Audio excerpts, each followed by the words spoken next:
My next guest is a very talented actor who you remember from the Rocky pictures as Apollo Creed. He's starring in a new movie called Action Jackson. I can't even say Action Jackson. I have to say Action Jackson, like it's in the air. Please welcome Carl Weathers.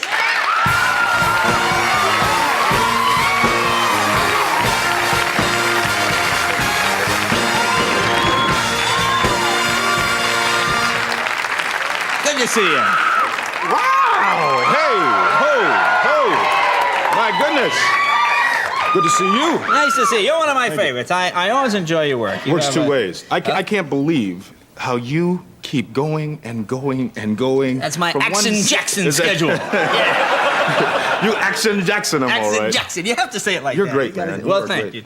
Now you're doing some comedy on Saturday Night Live. Oh, yeah, yes. I did this show, which was absolutely and totally bizarre, and I began to appreciate more and more and more how people who do comedy work. Well, see, I didn't even know you could sing. A lot of people didn't. I'm still trying to find out if, in fact, I can sing. I got, you do a monologue on that show, and the whole idea is you want to come out and you want to really enjoy the show. So I came up with this idea, this song I remember from way back when, and then I went traveling all around the country after I did the show, and everywhere I went, people were saying, well, that song you did, where'd that song come from? You got to do this song. And I wound up doing this song, like, everywhere. Suddenly, this song has become like, I don't know, America's song. It's bizarre, but it's like being a kid. You did some impressions, too. Yeah, Did a Jesse Jackson impression? Yeah, I did on the show. I love it. He laughs at me. I did Jesse Jackson. Well, it worked. I don't know. It just worked. Yeah, but you see, if people don't laugh, you're much bigger. You can down there and just slap the audience around. People go, oh, we better laugh. I have so much to live down. I mean, the last thing in the world I want to do is go out there and, I'm trying to entertain them. No, that's good. Who else do you do? Oh, well, I do the guys that I love. It's easier to do somebody who's identifiable and somebody who loves you. And people will say right away, well, who do you do? And I say, well, there's a good friend of mine, He's from Austria. And I say, Austria, my friend Arnold. Oh, that's Arnold and I, we walk around together all the time, Arnold and I, Yeah. That's a good Arnold. But Arnold. And then there's my other friend, because we do these movies together, and yeah, because I want to talk about this friend like of mine. Stallone with a severe cold, apparently. This is what happens when you come out here, though. My voice is up like 8 octaves from where it normally is. Let me ask you now, when you do a movie, I saw you, what was that movie, Predator? I saw you with, you had... Yeah, that was the one. You had Arnold, and you had Jesse the Body Ventura. Jesse the Body Ventura. Is there a lot of macho kind of... Well, it starts out really with just guys who know you got a lot of work to do. But if you get in with these guys, and first of all, I'm really not as physical in some ways as a lot of people would think. But when you're with these guys, you can't help but do any other thing. So we go and we're doing this show and doing Predator, and we're down the jungles of Mexico, and what is there? Arnold carries around about 80,000 pounds of weights with him, right? And he just takes over a portion of the hotel and sits the weights there. So I'm down there, and I'm with, like, Mr. Universe, Mr. Galaxy, Mr. Everything, Arnold Schwarzenegger, and I go, this guy's got the biggest arms in the world now. I got to kind of beef up here. I got to pump up a little bit, right? Oh, yeah, you're a wimp. So Good thing I wasn't there. I would have killed myself. That's right. So Arnold's got the gym, and he's going down at like 4:30 to work out every day before we go shoot. And I figure if I can sneak in the morning? In the morning, because we're up at 6 o'clock to go out and work out, right? So I decide I'm going to get up a little earlier. I go in at 4. Well, I find out later that Arnold starts going in at 3:30. I'm going, this is insane. This can't go on. So I figure, okay, I won't get up earlier, but I'll go down go downstairs after we come back in the evening. I'll go run the hill, which is 3.5 miles down and 3.5 miles back up. One day I'm running up the hill, and here comes Arnold, driving by because he comes in later than me. The next day, Arnold is out running the hill.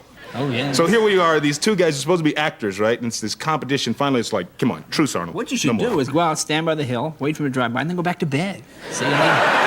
But you're smart. That's why you have this job.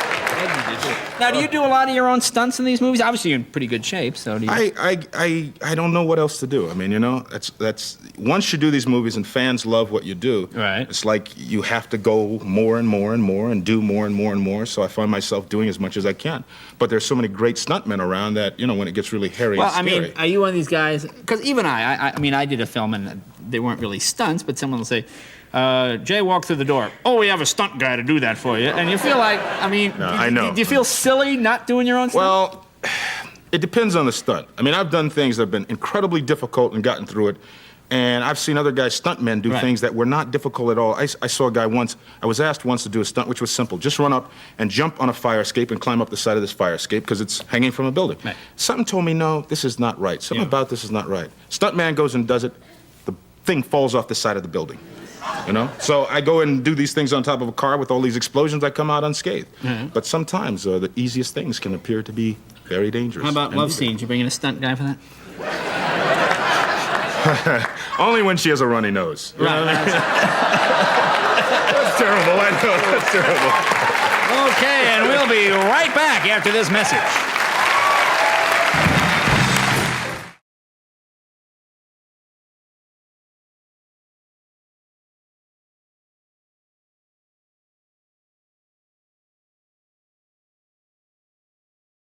My next guest has been described as everything from an old-fashioned man to Huckleberry Finn with hormones. Would you please welcome the #1 international star, Mr. Clint Eastwood. You got a tough act to follow, you know that? 20th and Plum, I'd 20? say. 20th and Plum. She's wild. That really flipped me out because having grown up in small towns, when somebody says you live at 20th and Plum, and as Doc said, that's not the main part of town. Main part of town is First and Main. 20th and Plum is way out. Yeah. Well, She's got more cool than any 10 actors I've ever seen. Isn't She's she? wild. Isn't she great? A piano teacher with double cool. Well, speaking of cool, they really handed you a spot on that Academy Award night. I thought that was going to be the highlight of the whole awards. I'm really sorry Heston showed up, in a way, but I know the feeling when you're backstage and somebody comes to you and says, Heston's not here. They corralled you, obviously, and said, go out and do the opening stuff, right? Well, I wasn't even backstage. I was sitting in the audience. You were down in the I audience? was down in the audience. I didn't have to worry because I didn't have a thing to do till the very end of the show, which was to present Best Picture. Right. And Howard Koch, who's normally a very cool, collected type person, comes up to me and his hands were going up and down like a Singer sewing machine. And he says, Charlton Heston hasn't shown up. Well, I didn't know he was supposed to be on the show, so I said, yeah, so. Big deal, huh? Yeah, and so he said, he has to read the whole opening thing. He says, can you come back and do it? And I started to say no, and I was looking around for Gregory Peck, and my wife nudged me and said, go ahead, you can do it for him. And I was, whoosh, boom. You were on. Here I was, you know.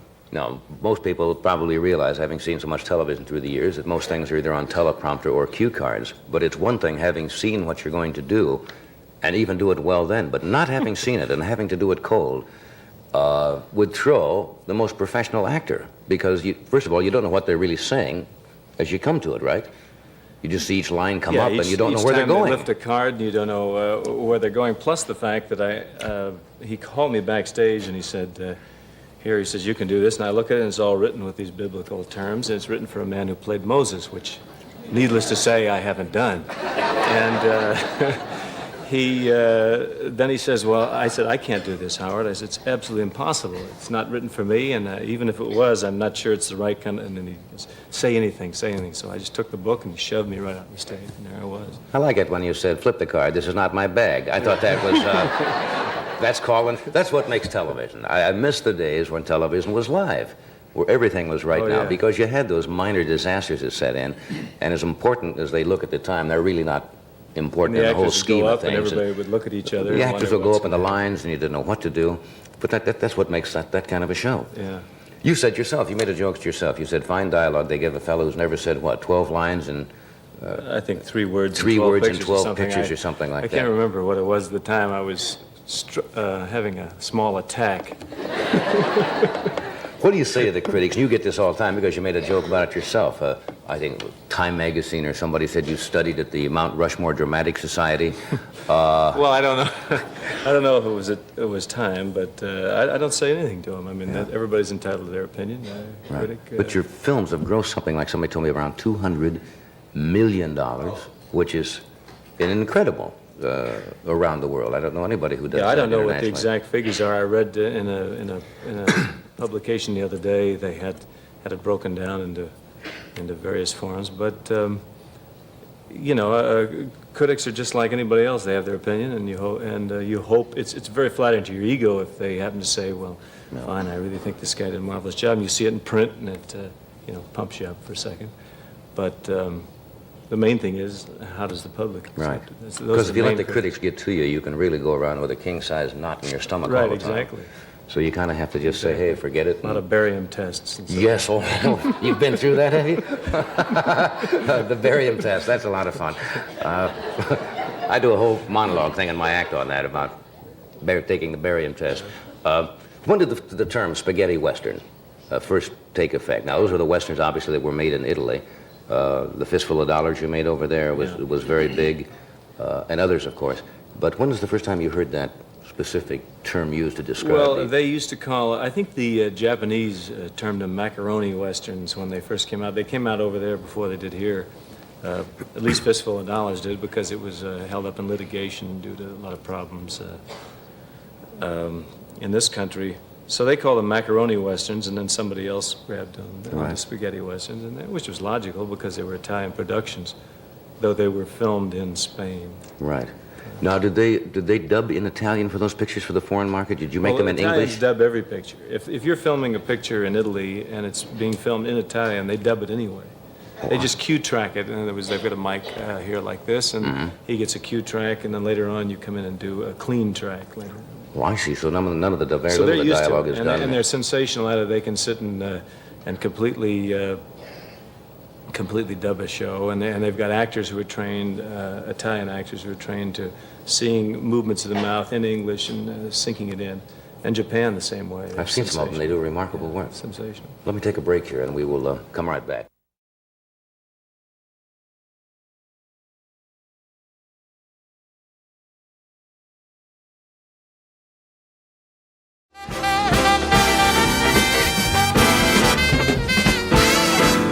Okay, we are back. George Carlin's here tonight. George Carlin has had a tremendous influence on a lot of the newer comedians because he is unique in his style. And he appears in the recent movie Prince of Tides. And he just has his 8th HBO concert airs this month, and he's just nominated for an Emmy for his children's show on PBS called Shining Time Station. He's going to be performing in New Orleans this Saturday night. Woods, welcome, Mr. George Carlin.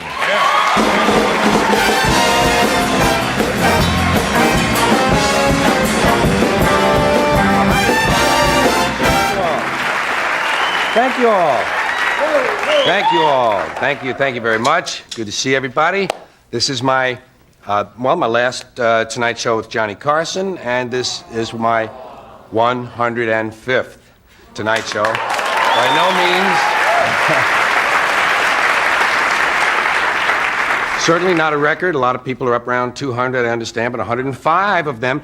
And I always did a stand-up, didn't I, Johnny? Always did a stand-up. None of that, let's sit right down and, talk about my goat's operation or something. 6 minutes per monologue, a total of 10.5 hours, standing here or in New York in the same spot. And that's a lot of time. I could have had sex 3 or 4 times during that.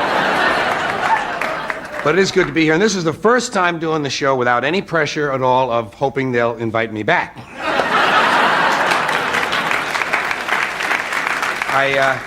Commissary, can't say enough about the commissary. Went there again tonight, Johnny. The penguin, cacciatore. Sauteed bat groins I had. Very good, very good. And the diced loon. Also, you might be interested, Johnny, a wonderful new restaurant in the valley, Top of the Schmuck. Have you been there yet? Yes, well, it's a big 15-story statue of a schmuck, and the restaurant is in the Hat Band. You might want to drop in. Really a good place. You have to forgive me, I'm a little nervous tonight. I only started recently shaving my legs. And boy, that takes a lot of foam, doesn't it? And the aftershave, whoa. Well, I'm not feeling completely well. I was traveling in Pennsylvania recently, and I was beaten up. Oh, you're from Pennsylvania? I was beaten up by a buggy full of Amish people. You're not expecting it. Anyway, working on a nice new investment of mine, a roach spray. It doesn't kill the roaches, but it fills them with self-doubt as to whether or not they're in the right house.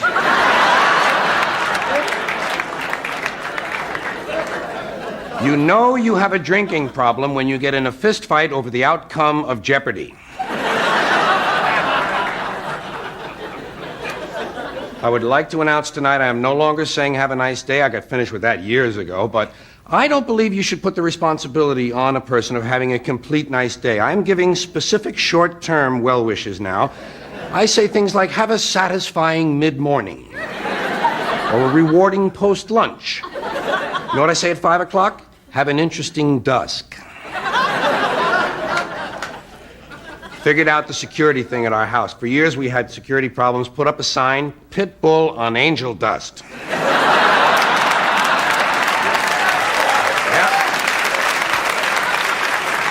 And nobody has come by except 2 guys on angel dust, actually. And as long as we're talking about signs, you know that sign, severe tire damage, do not back up? Well, when you're going through there forward, don't you worry a little anyway? Maybe they didn't get it right. Maybe a guy on drugs installed the spikes. Or maybe you're on drugs. And you're hoping you're going forward. Am I backing up? Well, let me take a look at the spikes. Oh, can't see them. Better back up a little.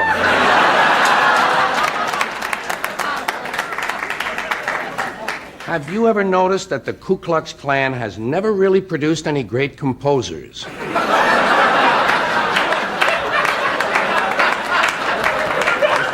Just an observation. You know what kind of surgery you never hear about? Nose enhancement. See, many of these are not intended to be funny. Many of these, in honor of my last Tonight Show with Johnny Carson, are just observations. I'm hoping that they lower the drinking age. I just want to see a sign in a bar that says, you must be 11 and prove it. Some people think of the glass as half full. Some people think of the glass as half empty. I think of the glass as too big.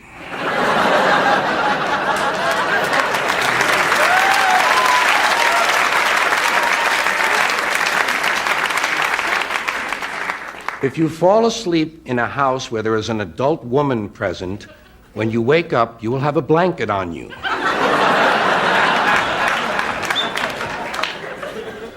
You know those toilet seat covers that they have on the wall in the bathroom, public bathrooms?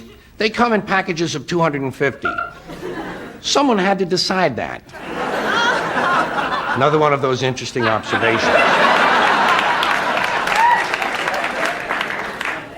You know you're in the wrong store when one of your personal checks is framed on the wall behind the clerk.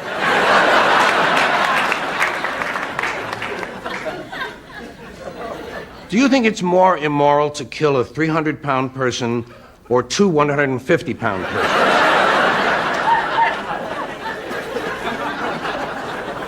Why must hailstones always be the size of something else?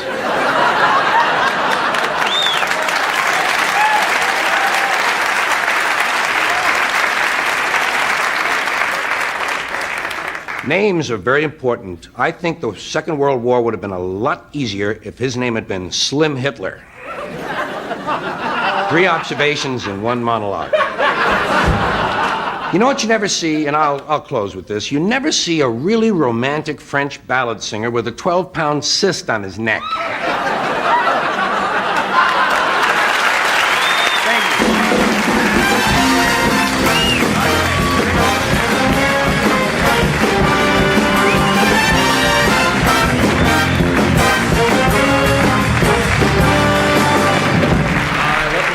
Love to see you work.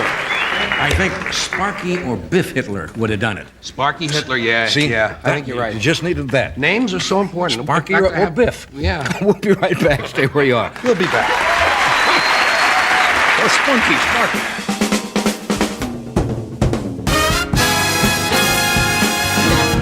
We're back with George Carlin. Indeed we are, friends. Congratulations on that. That's nice. That's nice to get the Emmy for PBS on the kids' side. It's a nomination, and I hope it happens. I'm up against Mr. Rogers, though. Oh. So we'll Can see. you say, I hope so? I'll Anyway. be practicing. Yeah. When's the first time you did this show before I took it over, didn't you? Yes. You go back to the Parr days. My first time on was with my partner, Jack Burns. Jack later got more fame with his other partner, Avery Schreiber. You're right. Burns and Schreiber. But got more fame. That's a strange phrase. Yeah. But I didn't want to say notoriety because I don't like that word. Yeah. Yeah, you know what? Dreams come true. Dreams come true. Jack and I were still in radio in Fort Worth. Right. And we wanted to be nightclub comedians. And he was the nighttime newsman, and I was the disc jockey from 7 to midnight. And afterwards, we would go home, we would turn on the TV, watch the Jack Parr show, and then we would fantasize doing mock interviews as what we would say if we were on there. And this happened every night. And some of them got very funny, and I was just sitting there in our underwear, you know, watching TV, watching the Parr show, and 7 months later, we were on it. Which is amazing. You know, I mean, we still stayed in radio 3 months past that. So 4 months after being in the business in 1960. Sometimes it works. Yeah, 1960, Jack and I were on. Arlene Francis was the substitute host that night. We didn't get on with Parr himself. Then I did it once in between Parr and you when they were testing, trying people. Right. Mort Saul was kind enough to bring me on. And my first time with you was 1967, and I've done, like I say, 105. A long time. Yeah. Something was in my mind when you were saying that, and it just left me. Has that ever happened to you? Oh, yeah. Oh, is that where you got the idea of working in the radio station, or the first bit you did about the wild Willie disc jockey? West, yeah, the wonderful wino. Wonderful wino. That's right. Yeah, That's I used to... That's what I thought, radio days. Yeah, that was that first sort of incarnation of mine during the 60 through 70, Right. when I did a lot of media stuff, Al Sleet, the Hippy Dippy Weatherman, and all those. But you those progressed. media- You've always changed and focused in on what's happening and kept ahead of the game. Well, I've always just kind of listened to myself Yeah. and seen what's next, you know. And if I feel something, I really feel strongly, I do it. Yeah. You got into new investments at all, or anything going that you? Daytime fireworks. Not a big payoff. Didn't work out, huh? No. My biggest concern is the family right now. You know, I've talked to you about my son, D'Artagnan. D'Artagnan, yes. Yeah. Unusual name for a boy. Yeah, well, he's only one of them. There was, of course, Silas, Cheech, Akbar, T-Bone, Winslow, Satan, Night Train, Gargantua, Tonto, and Spud. And Dagwood. I didn't mention Dagwood. Dagwood's having trouble. Dagwood's been arrested again. He's in trouble. Yeah. Girl giving a virgin a hot foot. Which I never heard. I never heard of that. And doing the It's a wave. little-known crime, isn't it? Pardon me? Little-known crime. It is. It's a misdemeanor. Thank goodness. Doing the wave in church is. Yeah. But he's been in trouble before, you know, staging illegal cow fights. Illegal cow fights. And selling improperly labeled yo-yos to a minor. But he had it tough when he Troublesome was a kid. kid, yeah. We were in a tough neighborhood. You've heard of Hell's Kitchen? Yes. Well, this was in the suburbs, a Hell's Breakfast Nook. Yeah, and he had a little dog and didn't want to call it Spot. You know what he called it? No. Stain. Stain. I've got to cut away. I'm kidding. Not that I want you to stop, it's a but strange we'll be right back.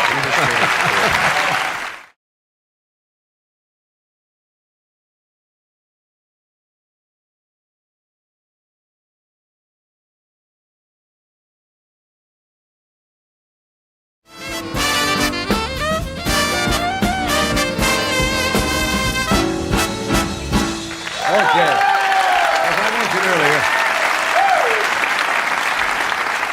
As I mentioned earlier, Mel Brooks was one of our first guests from our first show. The other guests that particular night were Joan Crawford, Groucho Marx, and Rudy Valley, along with Tony, who will be out shortly. Then I think Mel had, the album, The 2,000-Year-Old Man, had not been out too long. Anyway, Mel Brooks has gone on to bigger things as a writer, producer, star, kumquat, ashtray, shoehorn, many things. Would you welcome Mr. Mel Brooks?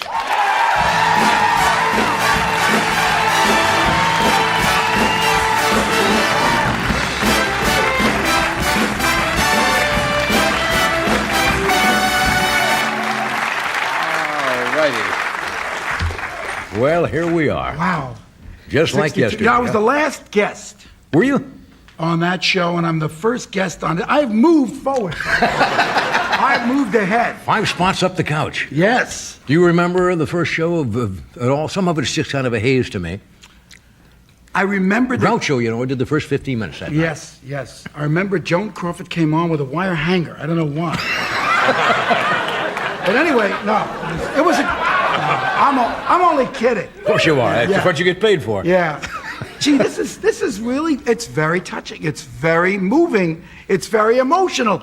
A week from now, somebody's going to be saying, "Where's Johnny?" Anyways, give me those pictures. I'm going to show you this. Somebody dug these out today. I'm going to show you first. I'm going to show them to the audience. These are from the actual first show. Black and white pictures. All the Kinneys and the tapes of those early shows are gone, like the first 10 years. But yeah, that's true. The tapes are all gone. But here you are sitting at the desk with Joan Crawford. Look at the monitor. You can see it better. There is a younger Mel Brooks and a younger Johnny Carson and a live Joan Crawford. No, I didn't mean it. I didn't mean it that way. Oh, hey, folks. Hey, I had nothing to do with it. I'm sorry. I don't know what you were doing here. What the hell were you doing here? I was probably doing my impression of Tony Bennett, who came on after me. From the first show. Look at our hair, got all white. What happened to us? I don't know. What happened? I don't know. I had a Danish and a cup of coffee, and I'm suddenly 65. What the hell happened to me? Dorian Gray, right? The king lives. Why didn't you wait for me? Why didn't you wait for the king is dead? Long live the king. I'm sorry. I think I got Ed's drink. I'm sorry. That's all right. Hey, I was talking about a 2,000-year-old man. The king lives. How did that used to go? Remember? What do you mean? You were just taking a drink. Yes. And they say, yes. The king is dead. Long live the king. The king lives. The king lives. That was. The king is still alive. That's right. Is still alive. That's Not right. yet. Oh, those were the good old days. I just had to get it straight. It straight. Okay. 2,000-year-old man. You ever do that anymore? Yeah, at parties and things. By the way, Rhino Records loves it so much, they're going to reissue those things on CDs. I remember going to parties when you and Carl. I remember the live parties when you and Carl would sit around and he would just start throwing anything like, what did you do for recreation when you were 2,000 years old? I said golf. We played golf. Played golf 2,000 years ago? Many thousands of years ago was the matrix, the beginning of golf. I didn't know that. It started very naturally. A skunk would come by the mouth of your cave. You'd take a stick, you'd say, "Get the hell out of here." It would travel a while. That's right. You know? Go by somebody else. He'd say, "Get the hell out of here." So there were no golf balls, When it fell in a hole, then everybody was happy. That's that right. Was golf. I see. It started that way. Ooh, that's how it started. I just made that up. Did you have any children? I had over 42,000 42,000 children? Yes. And not one comes to visit me.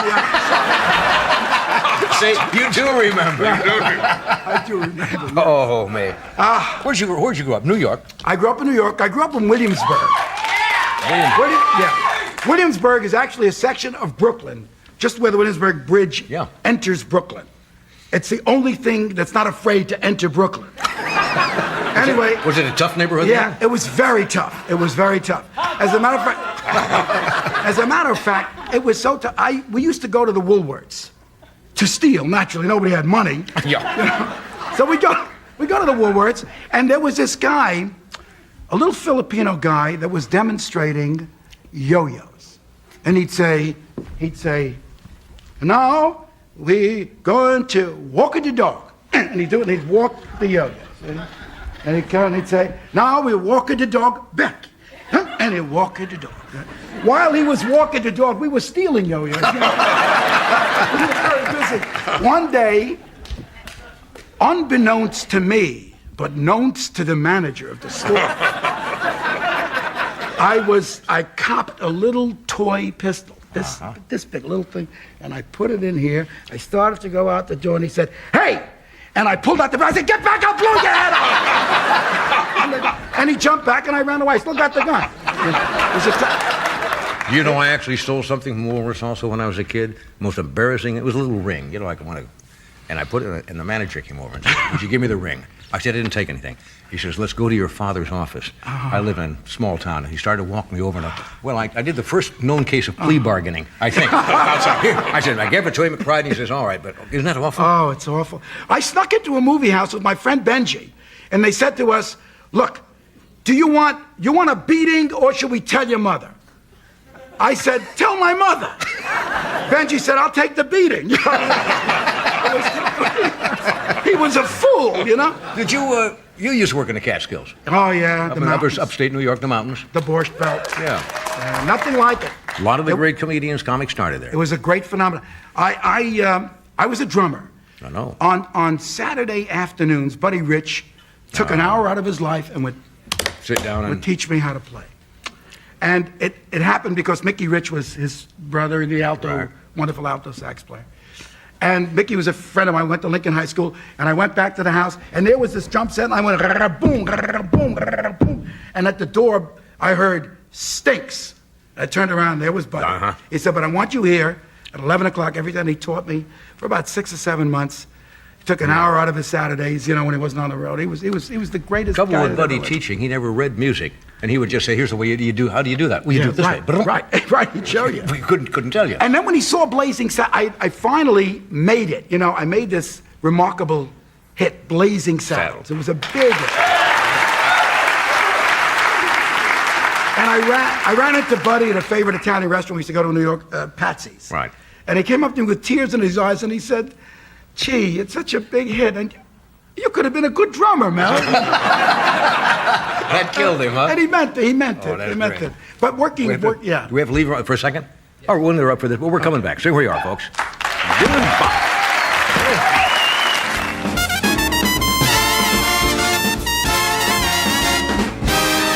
Okay, we are back. Now, all right, I want you to tell.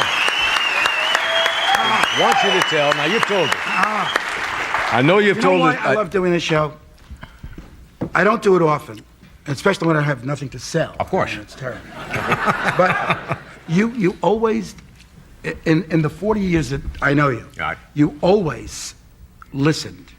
The other show hosts, whether it was Merv or Les Krenner, I mean, they never looked at you. They never listened. They were always very busy with, get the cotton candy later for me. They're always talking to somebody off camera. You always were a mensch, a gentleman. Well, thank you. I mean, really. If I don't listen to you, I don't know what we're talking about. You got to listen. Anyway, thank you. I know you've told the story before, the Cary Grant story. I did that on the last show. Who cares? Tell the Cary Grant story. Oh, yeah. All right, but you know it. All right, folks, when I left the Sid Caesar show, well, not actually left, I was kind of fired, but sort of fired. Anyway, I came out to Hollywood to write a movie. I was at Universal Studios, working with a guy called Marvin Schwartz. I trusted him. Anyway, across the street, I saw there was another bungalow. We were working in a bungalow, and on the top of the bungalow it said Grant Art. I said, what does that mean? What the hell is Grant Art? He said, well, that's Cary Grant's company. Grant Art. I said, well, does Cary Grant ever come to that bungalow? He said, yeah, sure. I said, sure. You're kidding. He said, no, he'll be here in about 10 minutes. He comes every day for lunch. He'll be here about 10 to 12. He shows up. It's about 11:45. He'll be here. I said, Cary Grant, I'm going to see him in person. Yes, Cary Grant will be here. So I waited by the drapes. And sure enough, a guy in a double-breasted suit with a little yellow boutonniere walks down. He leaves this guy, jumps up the steps 2 at a time, bounds through the door. I said, it looked like Cary Grant. He said, it was Cary Grant. I said, holy mackerel, Cary Grant. He's about 60 yards away from me. Cary Grant. I grew up in Brooklyn. Cary Grant. Oh, my God, I think I'm going to faint. He said, hey, we see him every day. I said, but I don't. My, Cary Grant. Cary Grant. So anyway, I waited. He said, he'll be coming out to lunch soon. I said, he's coming out to lunch soon. We're going to see him. See, there, about 10 minutes later, he bounds down the steps. I said, oh, my God, it's Cary Grant. It's Cary Grant. So he said, come on, let's go to lunch. So we walk down a path, and I somehow take another road, and I hear behind me, Man Brooks. I turn around, it's Cary Grant. I bought every single one of your albums. You've made me poor, blah. I said, oh, my God, he's talking to me. Cary Grant is actually talking to me. I said, Marvin, what should I do? He said, talk back to him.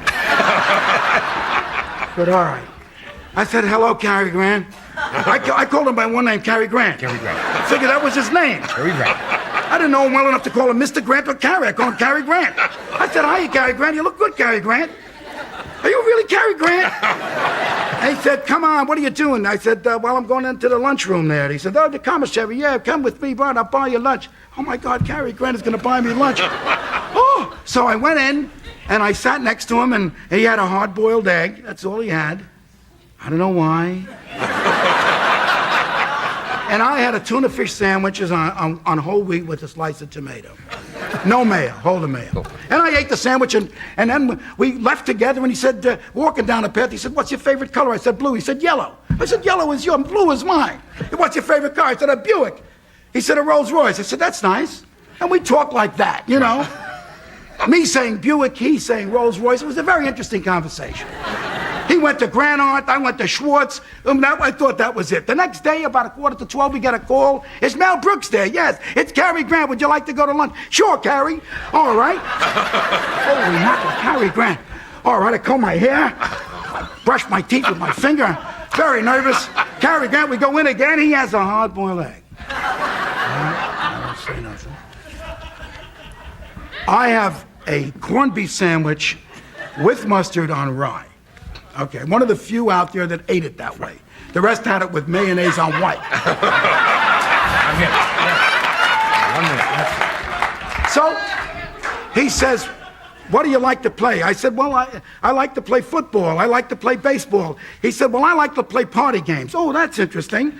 Like Ghost. What is Ghost? You dress up? No, G, you get a G. H, you get an H. Ghost. Oh, fine. And we talked. Okay, interesting. He goes to Grand Art. I go to Schwartz. I'm back home. The next day at 11:45, ring, it's Cary. All right, I meet him outside. We go on a lunch together. Me and Cary Grant, Mel Brooks and Cary Grant, we're holding hands. We don't know what to do for each other. We don't know what to say to each other. Anyway, let me tell you the punchline.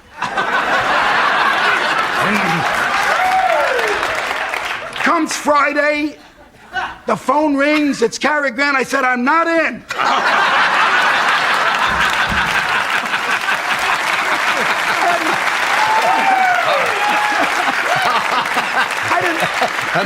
Enough already. We didn't know what to say. I had nothing more to say to him. I said my favorite color. I said my favorite car. I'm not in. I mean, there was nothing more to talk about. We'll be back. We'd exhausted our conversation.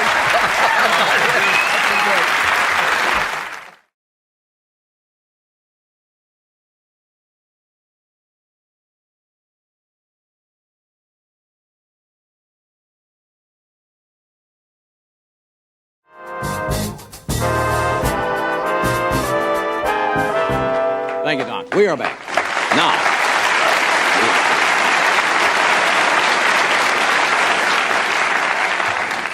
very often nowadays, if anybody has been in the entertainment business 5 years, they say, here's a star.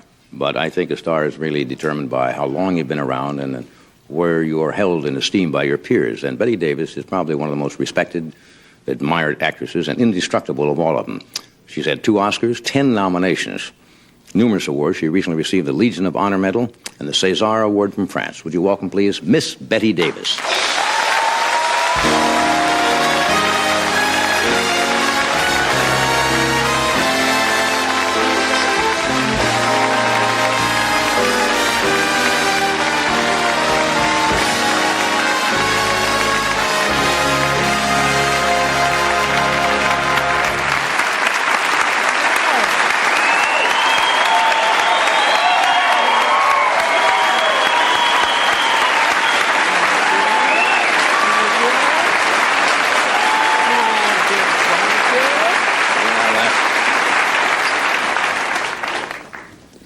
I know maybe you thought I was standing too long, enjoying it too much, but I wish to stand up again. May I? Oh, you sure may.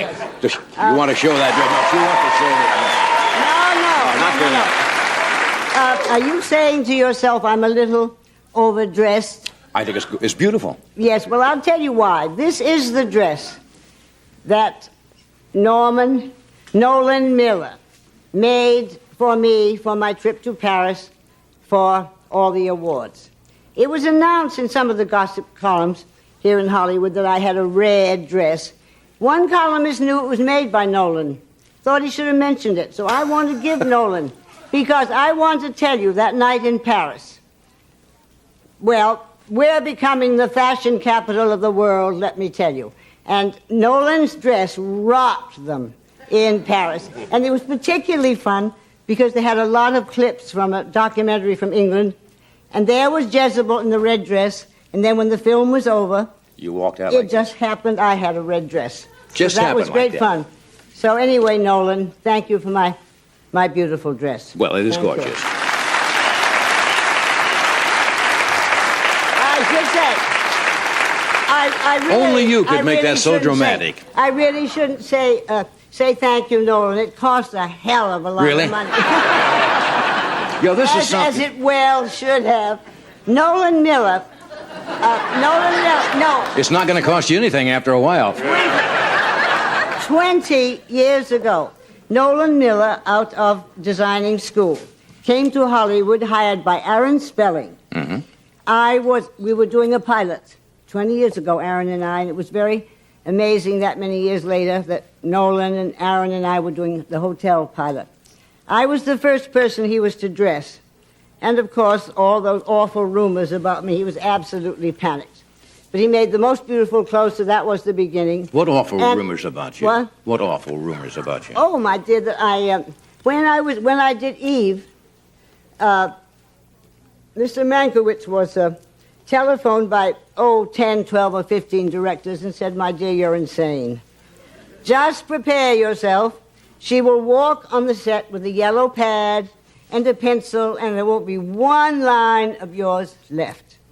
He said, but there was one person who said differently, and I said, "Who was that?" And he said, Willie Wyler said, you will have a ball directing her. The others, unfortunately, I had to do that with. There was no other way. Now, there wasn't if I was to remain in films. Now, being the modest person I am, and we're talking about Paris and all. Right. You bought me a gift. No. Oh. No. I wanted to show you Was this the this gorgeous César? government Hold it up. medal that was given to me. I think it's just Isn't beautiful. that lovely? Hold it up. Now, we're gonna aren't get you it closer. going to ask why the French would decorate me? Well, I can imagine they decorated for it because they admire and respect your ability for an Oh, artist. Johnny, you weren't my straight man at all. Oh. Well, You know Jerry Lewis personally. That's why they I decorated suppose you. by now you're wondering if you're going to get a chance. Wondering right now if you're going to get a chance to say anything. I will shut up in a minute. Well, I thought... Don't tell me you got your own show, maybe too. Tonight...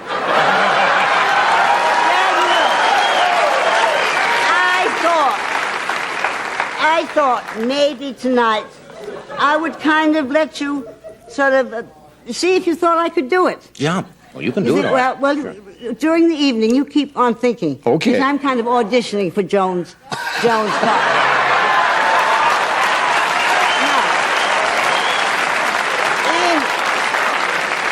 in case Yeah. you had done what I hoped you would, Yes. to say, why would the French I'll government play straight. give Why you would an award? why would the French government Well, give you an in award? case you did ask me, I wrote down from the scroll that came with this. All right. And this is what I am. I am a commander. Commander. De l'ordre of the order. Of the order. Des arts. The artist. Oui. Oh, you speak French, marvelous. A des lettres. And it was presented to me by the Minister of Culture. I will not pretend it was not a very thrilling moment in my life to have another country give me an Well, I think award. that's very nice. Now, We're going to do this now. first. We're going to take a break. We're going to take a all right, break. you may have your show back. We'll just take a break and we'll come right back.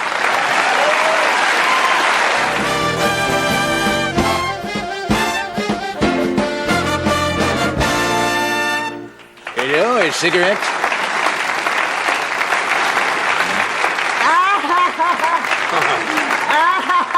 A cigarette, boo-boo? Nancy, famous- what kind is it? I don't know. Famous scene from Now Yeah. Voyager, Paul right? Henry With Paul thought of that Henry himself. lighting the two cigarettes. That was an example of one of the directors that called up Mankiewicz. The one that directed Voyager, he never thought of the two cigarettes, I'd like to announce right now. Or anything else, I might tell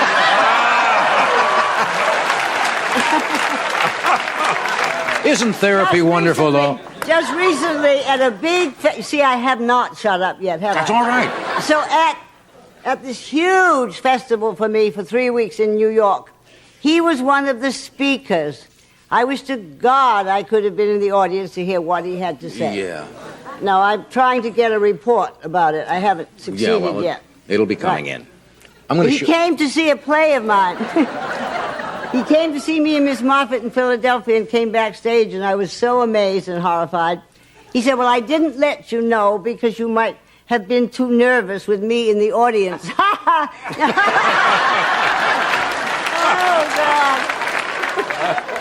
Say, what was the... Did you actually say in picture, Peter, right?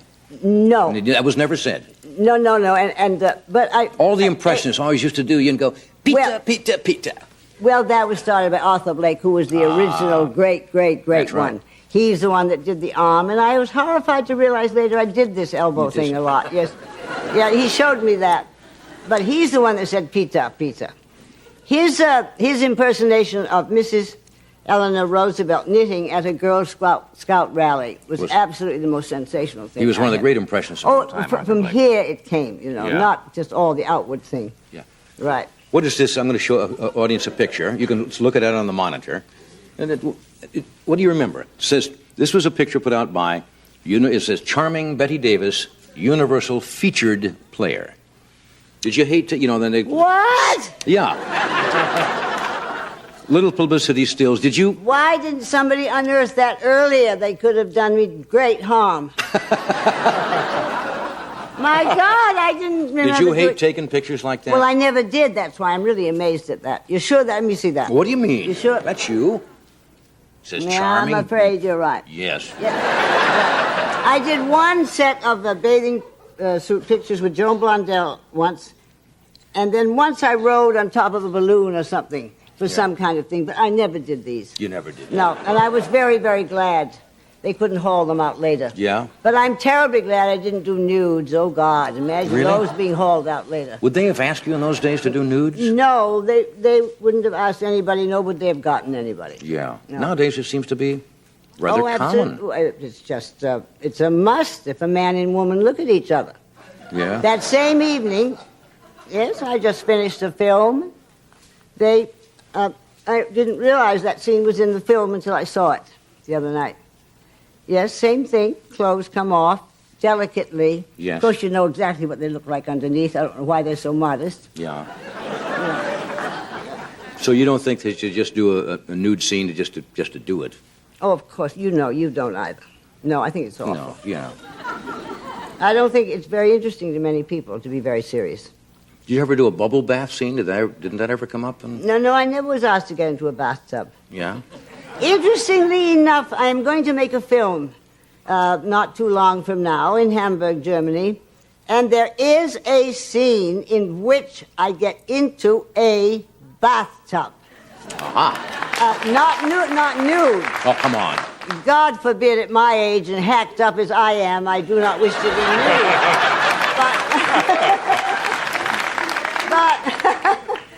But I read that and I thought, my God, this is the end. Okay.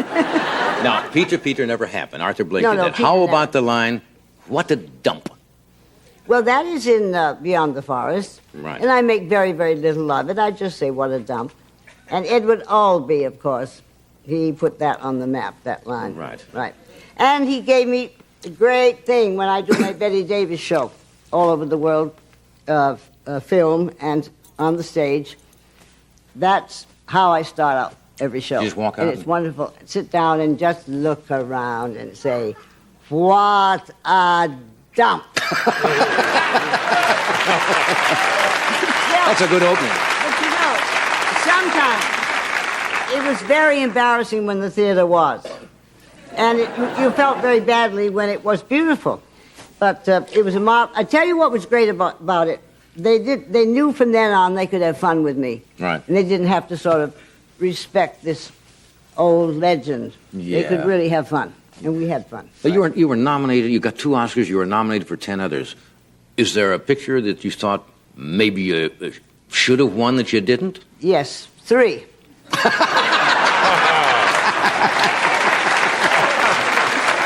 Okay. I lost out to Doc Victory because that was the great Gone with the Wind year. And I was gone with the wind. And I feel that I should have had the Oscar for Margot Channing. Oh, yes. Unfortunately, I was not under contract with Fox. Miss Baxter was. So, as the studios always used to do, they'd send notes around if it was their people and say, Anne please. Baxter, Marilyn please Monroe, vote at, George yes, Sanders. This is right. Yeah. So, I think I lost by some votes that I would not have lost by if Fox hadn't done that. Yeah. So I was so, but the last one, I was definitely robbed of. Miss Crawford went to New York and said to all the nominees on the stage who might not be able to get to Hollywood, I will accept your Oscar for you. And she paced New York to find people that not vote for me. Because I think I lost by a very few votes for Jane. That was really a shock. Whatever happened to Baby Jane? Yeah. But there she stood. There Joan stood with Miss Bancroft's Oscar clutched to her bosom. It had become hers. Yes, it had become hers. She also traveled with it for 1 year. No, 1 year with Pepsi-Cola. And she told Miss Bancroft that she would bathe this Oscar in all the waters of the world. So she got back to New York. Miss Bancroft is still doing Mother Courage. Gave a party on the stage of Mother Courage after a performance one night. Right. And gave the Oscar to Miss Bancroft. Finally, she got it. She had it for a year. Well, you got a lot of good... Worth waiting for. Yeah, of course. Oh, yeah. What picture did you make that you thought was a total disaster? Total disaster. I loathed Beyond the Forest. Really? Yes, I was not young enough to play that girl. You felt that when I played that girl, I would have gotten to Chicago years ago. Absolutely years ago. And the tragedy was that Joseph Cotton was the husband, and who in the world wants to leave Joseph Cotton? Yeah. In the book, it was a great book, interestingly enough. Right. And Eugene Pallette was perfect casting for this awful. Eugene Pallette, who talked like this. Yeah, that awful husband. So I begged not to play it, and that was the last picture I made for Warner's. Did you fall in love with any of your leading men? I was more apt to fall in love with directors. Mm-hmm. I think it had a lot to do with I liked a male who kind of took charge of me and told me what to do, and it's very hard for me to find that. Yeah. Yeah, who would think I needed that, but I did. You wanted a domineering, strong personality. Yeah, I did. We're going to cut away, but we're coming back. Stay where you are.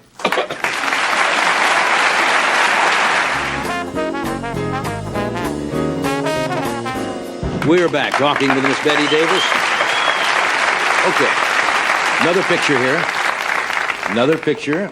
It says, with your mother at a movie premiere in 1931. A strong influence in your life? Your mother? Mother was why I'm sitting here. Not from the stage mother standpoint, but from the earning enough money that I could study in a dramatic school and doing all those years for me at great sacrifice. But that is our first premiere, dressed rather oddly, you would say. Oh, I didn't notice. And in my book, it's an old kind of thing, and Mother's kind of odd. And we hadn't learned to look like Hollywood yet. We were very Yankee still. And I have a strip of pictures in my book, The Lonely Life. That's the first one. Then there's the second one. The third one is at the premiere of All About Eve. And I have written, and by now we really look rather sharp. And under it I have written Pilgrim's Progress. Okay, here's another picture. Yeah. Dark Victory, 1939, and the gentleman, of course, is Ronald Reagan. Yes. What's your memory about this? Well, I can't quite get over still referring to him I was delighted to hear that you've not been invited to the White House. Neither have I. Well, actually, I have been invited. You have been invited I by have the been Reagans? invited, yes. Well, I have not. I have not. Ooh. Well, that's good. He's sort of, yes. But we always referred to him as Little Ronnie Reagan. He did give one good performance, King's Row. King's Row? We will hand that. I think that but was you know, take a man's leg off, it's a lot going for you in those scenes. That's true. Yeah, a lot going for you in those scenes. A lot of sympathy. But I have to say, I think he is infinitely better than I ever thought he would be. Infinitely. I think he shows quite a lot of guts upon occasion. Mm-hmm. He has had some rather serious things to decide. Yes, he has. Yes. Well, good. But I just don't hope. I just hope he doesn't encourage a lot of other actors. I think we shouldn't take over that field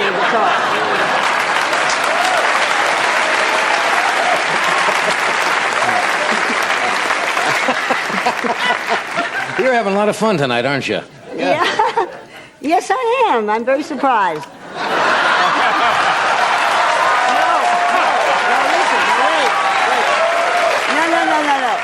No, nothing to do with appearing with John Carson. Aw, I'm thank you. surprised that I am. I haven't done a great deal of this lately. I know and you haven't. I'm taking to it like a duck takes I'm to water again. delighted you're here. Wonderful, wonderful. Did you ever get the old question? And I may be back. You may have to have me again. Okay, that's all right with me.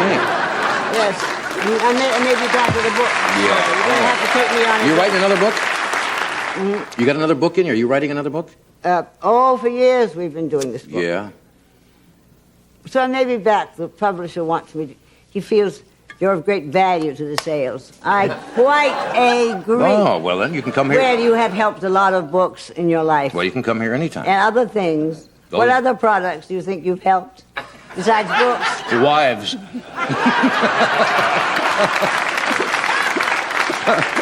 No. Oh, yes. You- Well, of course, you and I must never get on that subject. No, we shouldn't.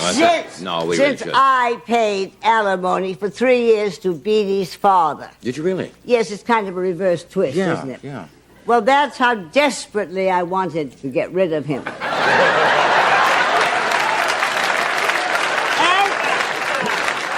and to say that he was enjoying our way of life, which he did not want to give that Yeah. up. No. Poor Well, it was man. very generous Poor of you. man. Mm-hmm. Would you change anything in your life if you had to do it all over again? To be very serious, Well, if you want to be. I only wish I had been brought up on the present morale system. Really? That it was accepted that maybe you lived with somebody before you married them. That's My right. upbringing was that's why you married and you waited until then. And on a Dick Cavett show, which is a rather famous show with some people, he asked when I gave up my virginity.